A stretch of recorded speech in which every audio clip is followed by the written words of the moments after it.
92.7 big FM पर आप सुन रहे हैं यादों का idiot box with Nilesh Mishra season 4। कहानियां जिनमें आप मिलते हैं खुद से।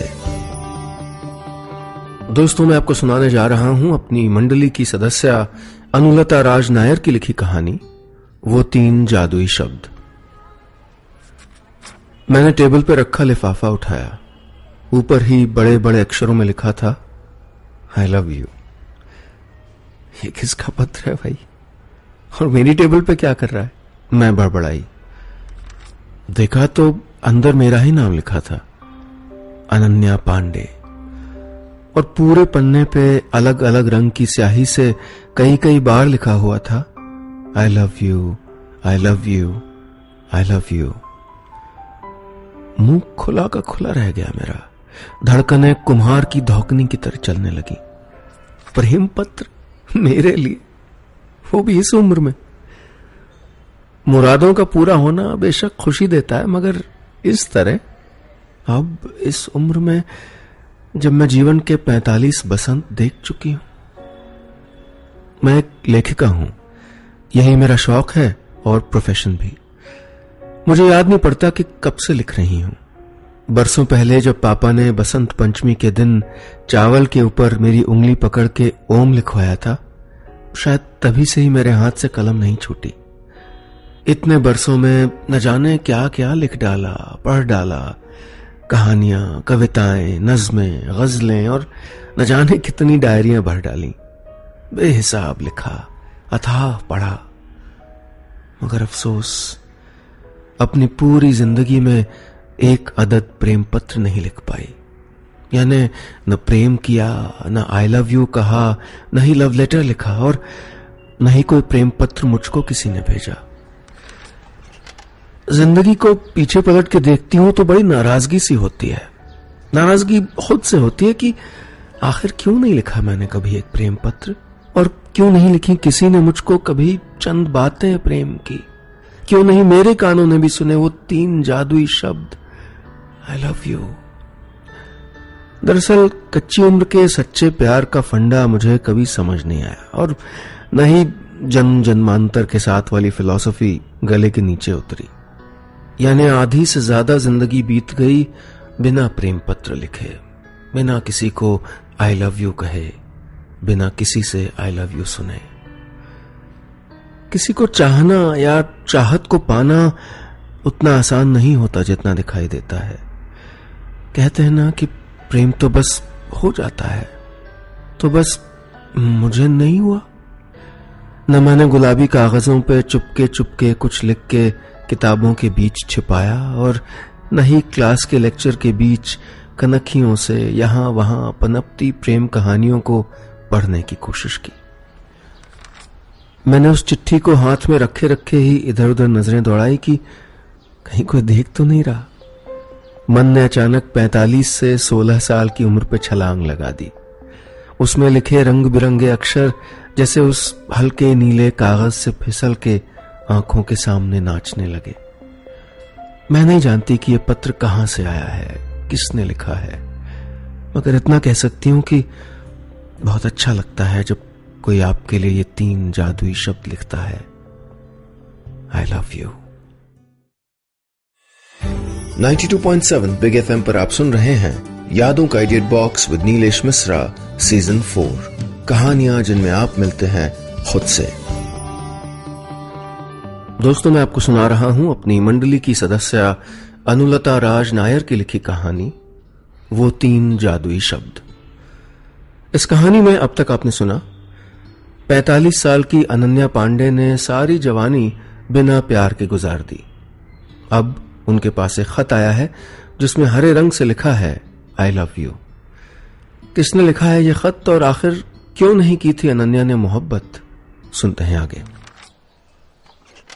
मेरी इस रूखी प्रेम रहित कहानी को जानने के लिए थोड़ा पीछे चलते हैं, 20-25 साल पहले। यानी तब जब चाहते पालने और बावरे हो जाने की उम्र थी। ये वो जमाना था जब प्रेम अक्सर शादी के बाद किया जाता था, और बेटियों का ब्याह तो एक सामाजिक इशू था। चाचियों, मौसियों और पड़ोसियों के जरिए बात बात में बात चलती और रिश्ते तय हो जाते। सत्संग, कीर्तनों, बाजार, हाट में अक्सर ऐसी बातें सुनाई पड़ती, वो मिठाई वाले गुप्ता जी की लड़की को देखा था ना शादी में, भाई भाग गई मुझको तो, कल ही बात करूंगी उसकी मां से। या कृष्णा साड़ी वालों का लड़का मैरिट में पास हुआ है, मेरी बेटी के साथ जोड़ी बढ़िया जमेगी, जल्दी बात करती हूं वरना रिश्ता हाथ से ना निकल जाए। तब रिश्ते जोड़ने के काम ने व्यवसाय का रूप नहीं लिया था। हाँ, अखबार में वैवाहिक विज्ञापन जरूर दिए जाते थे, मगर मेरी बुआ जो न जाने कौन सी सदी में जी रही थी, कहती कि अगर लड़की सर्वगुण संपन्न हो तो नगर ढिंढोरा पीटने की जरूरत ही ना पड़े, यानी लड़की पतंग हो जाए इसके पहले ही मांझा चक्री लेके लड़के वाले दरवाजा खटखटाने लगते हैं। और समाज के आम मापदंडों के मुताबिक मुझमें भी सारे गुण नहीं तो कुछ तो जरूर रहे होंगे। नतीजा ये होता कि आए दिन कोई न कोई मोहतरमा अपने काबिल या नाकाबिल जैसे भी हो बेटों के रिश्ते लेके आ धमकती, वो भी बाकायदा रोका लेके, यानी किसी चीज को खरीदने में जमा की गई एडवांस रकम जैसा ही कुछ। और संपन्न घराने के किसी परिवार से रिश्ता आ जाता तो मां के भीतर उमंगे हिलोर लेने लगती।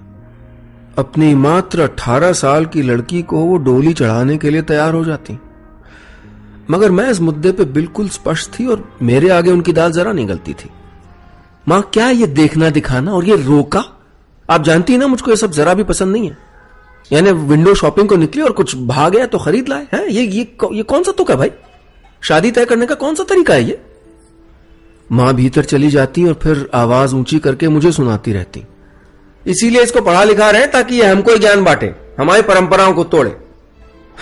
बैठी रहेगी उम्र भर घर में तब समझेगी। मैं कहां उनके प्रलाप सुनने को रुकती, उल्टे खुद ही बड़बड़ाती। लड़का कैसा है, क्या करता है, मुझे पसंद है कि नहीं, ये सब नहीं देखना होता है। और फिर अभी से शादी, मुझे पढ़ाई पूरी नहीं करनी है क्या, अपने पैरों पे खड़ा होना है मुझे, जिंदगी भर किसी से मांग मांग के खाने का नाम ही शादी है क्या। जाहिर है सो कॉल्ड मध्यम वर्गीय समाज में मेरे अक्खड़ स्वभाव की बात धुएं की तरह फैली और फिर किसी होने वाले सास की हमारे घर आने की हिम्मत नहीं हुई, बल्कि सबने मुझे चौधराइन के टाइटल से नवाज दिया और साथ ही साथ ये तमगा भी पहना दिया गया कि ऐसी लड़कियां घर नहीं चला सकती। मैं बेहद खुश थी, मुझे वाकई पसंद आ गया था ये पावरफुल टाइटल, चौधराइन।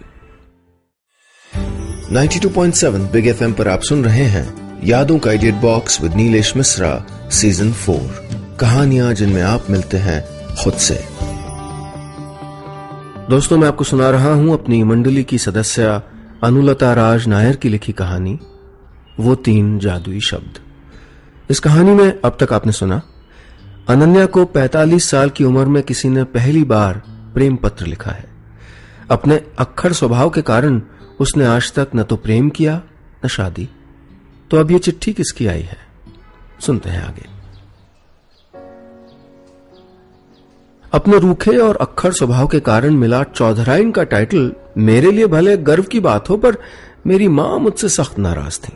मुझे दिन में एक आध लेक्चर जरूर पिला देती थी कि अच्छे लक्षण वाली लड़कियों को किस तरह रहना चाहिए, और वाकई मेरे भीतर शायद वो गुण थे नहीं। बचपन से ही किताबों की ओर ऐसा रुझान रहा कि कुछ और अच्छा ही नहीं लगा।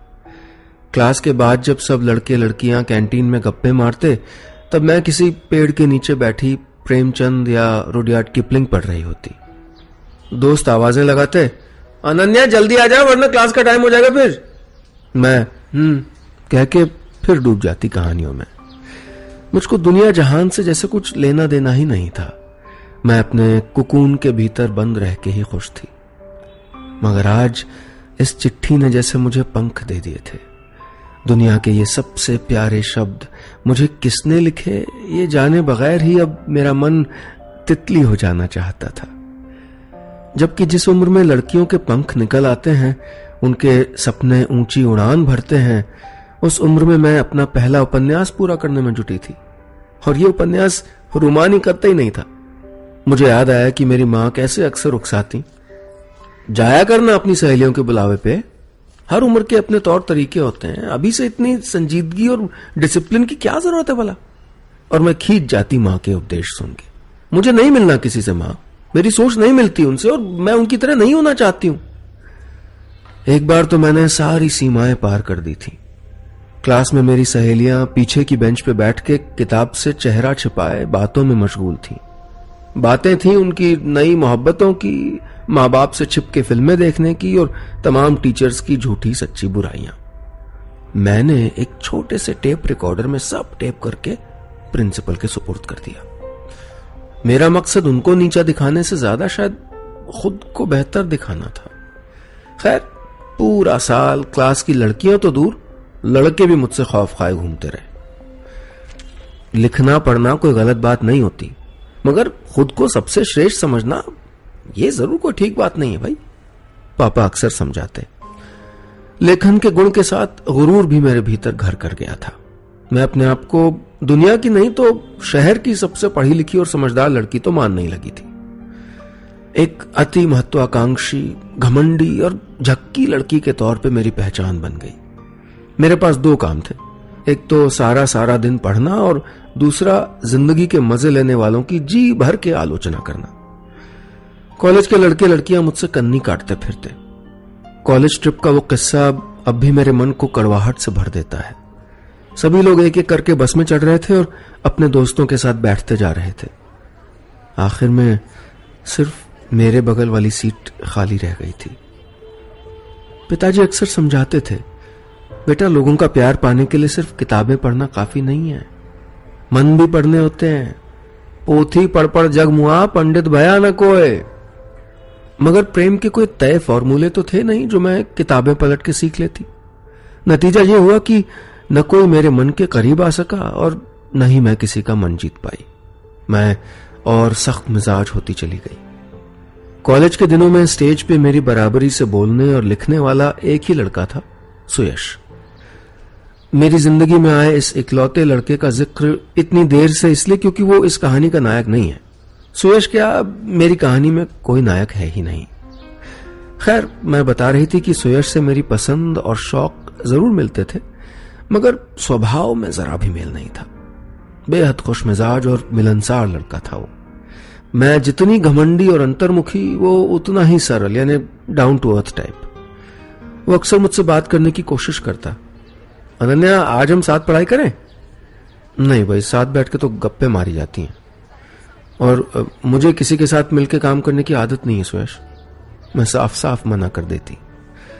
अपने भीतर पनपती कड़वाहट ने मुझको दूसरों में ऐब देखने का हुनर भी दे दिया था।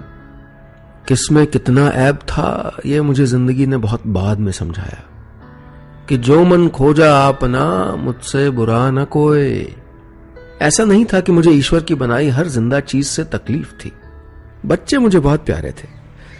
राह चलते गरीब बच्चे, मजदूरों के साथ आए रेत पे खेलते मासूमों और ट्रैफिक सिग्नल पे भीख मांगने के लिए भेजे गए बच्चों को देख के मेरा कलेजा रो पड़ता था। शायद वही एक ऐसा लम्हा होता होगा जब मेरे भीतर की कोमल मन वाली औरत मेरे अक्खड़ व्यक्तित्व के बाहर झांकती होगी। शाम को कॉलेज के बाद मोहल्ले के बच्चों को इकट्ठा करना और पढ़ाना मेरा नियम था। मैं बहुत सख्त टीचर थी।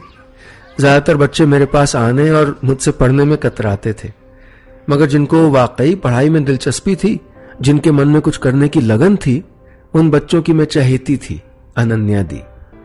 और सच कहूं तो बदमाश और पढ़ाई से जी चुराने वाले बच्चों से मुझे भी बड़ी कोफ्त होती थी। कभी कभी मेरी इस क्लास में सुयश भी एक्स्ट्रा टीचर का रोल अदा करने जबरन चला आता। मेरे आसपास उसको देख के मां के भीतर उमंगें हिलोड़ लेने लगती। उनको लगता कि उनकी सख्त मिजाज लड़की के मन में उगी नाग फनियों पे ये लड़का फूल खिला सकता है। इसीलिए मां किसी भावी जमाई की तरह उसकी आवभगत करती थी, और मुझे उसका वहां होना ही गवारा नहीं था। जब कभी वो फोन करके कहता कि आज मैं आ रहा हूं क्लास लेने, मैं उसी दिन बच्चों को किसी बहाने से छुट्टी दे देती। वो खाली क्लास देखता मगर सवाल नहीं करता। यानी जीवन में प्रेम का एक धुंधला सा जो चांस बना था, वो भी फेल हो गया। 92.7 बिग एफएम पर आप सुन रहे हैं यादों का edit box with Nilesh Mishra season 4, कहानियां जिनमें आप मिलते हैं खुद से। दोस्तों, मैं आपको सुना रहा हूं अपनी मंडली की सदस्य अनुलता राज नायर की लिखी कहानी वो 3 जादुई शब्द। इस कहानी में अब तक आपने सुना अनन्या का रूखा और घमंडी स्वभाव उसके अकेलेपन का कारण बन गया था। उसकी जिंदगी में प्रेम ने कभी दस्तक नहीं दी, पर अब 45वें साल में उसको आखिर किसने लिखा था आई लव यू? सुनते हैं आगे। पंखे की हवा से मेरी उंगलियों के बीच दबा वो पत्र फड़फड़ा रहा था। कभी गुलाबी रंग से लिखा आई लव यू दिख जाता, तो कभी नियॉन ग्रीन से लिखा लव आंखें चुंधिया देता। खाली क्लास में मुझे अपनी धड़कनें साफ सुनाई दे रही थीं। ये पत्र मुझे अतीत की यात्रा में ले जा रहा था। मेरी उम्र तब 30 पार कर गई थी और मध्यम वर्गीय परिवारों के हिसाब से शादी ब्याह की उम्र निकल चुकी थी, यानी प्रेम की उम्र तो जाहिर तौर पे पार हो गई थी। मेरे हवा में लहराते बॉब कट बालों का स्थान अब चोटी ने ले लिया था। ऊंची हील की सैंडलों की जगह कोल्हापुरी चप्पल आ गई थी। मगर ये सारे तो बाहरी बदलाव थे। इनके अलावा मेरे भीतर जो बदलाव हुए उन पे किसी की नजर नहीं पड़ी। मेरे भीतर की कड़वाहट और सख्त मिजाजी अब खत्म हो चली थी। बहन की शादी के बाद घर सूना लगने लगा था। मां पापा की उम्र भी हो चली थी। मेरी फिक्र उनको खाए जाती थी। मां जब तब बिसूरती रहती कि हमारे बाद तेरा क्या होगा, कैसे कटेगी ये उम्र यूं अकेले। मुझको पहले तो इस तरह की बातों पे बड़ा गुस्सा आता था। क्या मां, ब्याह के बिना लड़की अकेली रह जाती है क्या? क्या कुंवारी लड़कियां खुश नहीं रह सकती? मैं उलझ जाती मां से एक अंतहीन बहस में। मगर अब मुझे खुद भी कभी कभी तन्हाइयों का एहसास होता था। सब सहेलियां ब्याह कर अपने ससुराल चली गई थी। सुयश भी न जाने कहां खो गया था। जहन में एक अजीब सी वीरानी का एहसास होता था। आखिर उदासियों से उबरने के लिए मैंने घर के ऊपरी हिस्से में एक स्कूल और झूला घर खोल दिया। बच्चे मुझे शुरू से ही प्यारे थे, इसलिए मुझे अपना यह काम भी प्यारा लगने लगा। आसपास के गरीब बच्चे पढ़ने आने लगे, या उन औरतों के बच्चे आते जो घरों में काम करने जाती हैं। वो सब अपने बच्चों को मेरे पास छोड़ के निश्चिंत थीं। शाम को अमीर परिवारों के वो बच्चे आते थे जिन्हें मैं फीस लेके पढ़ाती थी। आखिर पैसों की जरूरत भी थी ही। कुछ किताबों की रॉयल्टी और मैगजीन्स में नियमित कॉलम लिखने का पैसा भी आता रहता था। यानी जिंदगी अपनी राह पे चल पड़ी थी। प्यारा सा साथ था अनजाने बच्चों का जो न जाने कब अपने से बन गए थे। हर बच्चे का मैं बहुत ख्याल रखती, उसकी पसंद के मुताबिक विषयों का चयन करके पढ़ाई करवाती। मेरे पढ़ाए कुछ बच्चे तो 10वीं 12वीं पास कर चुके थे। कोई ITI की ट्रेनिंग ले रहा था, कोई टीचर बनना चाहता था मेरी तरह। जिसे आर्ट में दिलचस्पी थी उसकी उंगलियों में मैंने पेंसिल और ब्रश पकड़ा दिए। जो संगीत की ओर झुक रहा था उसको सुरों की ओर धकेला। बहुत सुख था ऐसा करने में। अपने जीवन में प्यार के अभाव को लगभग भूल ही चुकी थी मैं। इन बच्चों के साथ अकेलेपन का एक भी एहसास पास नहीं फटकता था। 92.7 बिग FM पर आप सुन रहे हैं यादों का edit box with Nilesh Mishra season 4, कहानियां जिनमें आप मिलते हैं खुद से। दोस्तों, मैं आपको सुना रहा हूं अपनी मंडली की सदस्य अनुलता राज नायर की लिखी कहानी वो 3 जादुई शब्द। इस कहानी में अब तक आपने सुना मां पिताजी के समझाने पे भी अनन्या का स्वभाव रूखा ही रहा और वैसी ही रही जिंदगी भी। मगर अब वो अकेलापन महसूस करती थी। कुछ स्टूडेंट्स के अलावा उसके करीब कोई नहीं था। फिर आखिर किसने लिखी थी उसको ये आई लव यू वाली रंग बिरंगी चिट्ठी? सुनते हैं आगे। मैंने हाथ में पकड़ी हुई चिट्ठी को उलट पलट के देखा। कहीं कोई नाम या कोई इशारा हो कि जान सकूं कि किसने लिखा है यह खत। आखिर वो कौन है जो मुझे चाहता है? खैर, वो जो भी हो, मगर जिसे मैं सबसे ज्यादा चाहती थी वो था मेरी क्लास का सबसे शांत और उदास आंखों वाला बच्चा अंश। अंश को बचपन में तेज बुखार हुआ था और उसके बाद बात करते समय उसकी जबान लड़खड़ाने लगती। वो किसी किसी शब्द पे अटक जाता। जरा सा हकलाने सा लगा था वो। शायद इसीलिए वो चुपचाप से रहता था। वैसे बेहद होनहार बच्चा था अंश। एक बार मेरी किसी कविता को मैंने उसे गुनगुनाते सुना था। मैं हैरान थी। अंश, तुमने कितना सुंदर गाया, बिना एक बार भी अटके। फिर से सुनाओ। वो फिर गाने लगा। बिना जरा भी हकलाए। कितना सुरीला गला था उसका। मैंने कोशिश करके शहर की सबसे अच्छी संगीत क्लास में उसका दाखिला करवाया था। न जाने अब कहां होगा वो। बच्चे पढ़ के चले जाते हैं, भूल जाते हैं अपनी अनन्या दी को। मैं जानती हूं कि वो स्वार्थी नहीं है, पर सबकी अपनी अपनी प्राथमिकताएं हैं। बस दुख देने वाली बात इतनी सी थी कि मैं किसी की भी प्राथमिकता नहीं थी, और इस बात का एहसास कोई न कोई मुझको करा ही देता था। उस रोज बरसों बाद सुयश का फोन आया था। चंद औपचारिक बातें और फिर बोला, कॉलेज की अलुमनाई मीट है, सभी पुराने दोस्त आने वाले हैं, तुम जरूर आना। मेरा जरा सा भी मन नहीं हुआ जाने का। शायद एक कुंठा सी जन्म लेने लगी थी अंदर कि सब वहां अपने परिवारों के साथ होंगे और मैं अकेली क्या करूंगी। वैसे भी कौन था वहां जो मुझको चाहता हो। सबसे तो किनारा कर रखा था मैंने। अगले दिन दोपहर को बच्चों के बीच बैठी उनको कहानी सुना रही थी। तभी दरवाजे पे हलचल हुई तो देखा क्लास के लगभग सारे दोस्त खड़े मुस्कुरा रहे थे। मैंने झेपते हुए उनका स्वागत किया। वो सब अपने जीवन में सफल थे, ये उनके पहनावे और व्यवहार से झलक रहा था। मन में एक टीस सी उठी कि सारा दिन किताबों में डूब के मैंने आखिर क्या पाया। आज दरवाजे पे किसी ने हौले से दस्तक दी तो मैं अतीत से वापस आ गई। कौन है? कहते हुए मैंने खत को पीछे छुपा लिया। दरवाजे पे अंश खड़ा था। उसने बताया कि उसको देश के सबसे बड़े म्यूजिक स्कूल शांति निकेतन की विश्व भारती यूनिवर्सिटी में दाखिला मिल गया है। सब आपकी वजह से हुआ है दीदी, थैंक यू। कहते हुए वो लिपट गया मुझसे। फिर धीरे से पूछा, आपको मेरी चिट्ठी मिली क्या दीदी? मैंने पीठ के पीछे छुपाई हुई चिट्ठी को आगे कर दिया। मेरा मन खुशी से झूम रहा था। उसके पीछे पीछे क्लास के सारे बच्चे आ गए। बच्चों ने वो रंग बिरंगा पन्ना मेरे हाथ से छीन लिया और सब जोर जोर से पढ़ने लगे। I love you, I love you, I love you Ananya दीदी, we all love you। जिंदगी भर की कमी आज पूरी हो गई थी। उन 3 जादुई शब्दों से मेरा घर और मन गूंज रहा था। बस इतनी सी थी ये कहानी।